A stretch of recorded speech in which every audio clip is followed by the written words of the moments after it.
Какой сценарий использования личной автомашины у среднего японца, что мы встречаем пятилетние машины, да, с пробегом 10 тысяч километров? Там. Мы можем встретить трехлетние машины с пробегом 5 тысяч километров. Это...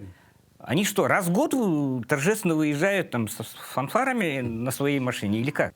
使うのは週末のレジャー、土日のレジャーとか、月1回遠出したり、そんな感じだからあんまり走ってないんですよ。Да, это действительно так. Почему? Потому что, ну, скажем, если Токио, вообще все большие города, очень сильно развит общественный транспорт, метро, там, электрички, поезда. И поэтому у населения, в принципе, нет необходимости использовать автомобили. То есть инфраструктура очень действительно удобная. А автомобили используют, по сути, для выезда, скажем, там, раз в неделю куда-то за покупками. То есть, да, вполне возможно, что такие пробеги небольшие.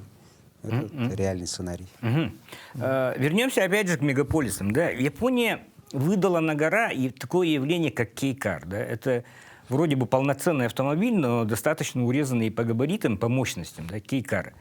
В связи с чем появилась такая вот потребность создания именно такого автомобиля? Не полноценного, там, 1,5-2 литра, да, а до литра объемом и по габаритам, скажем так, чуть больше чемодана.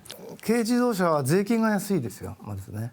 Ну, во-первых, у него затраты на его обслуживание очень низкие, то есть налог, транспорт. そして性能が車の自体の性能が良くなってるから、Ну и поскольку, да, технология производства, она, как я сказал, развивается, то есть они ничем не уступают, собственно, полногабаритным автомобилям.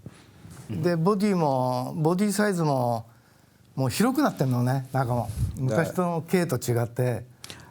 Если вы помните, первые кей, они были очень-очень маленькие, а сейчас кей-кар, они, в принципе, они по габаритам тоже такие стали чуть-чуть больше, стали, ну, комфортнее.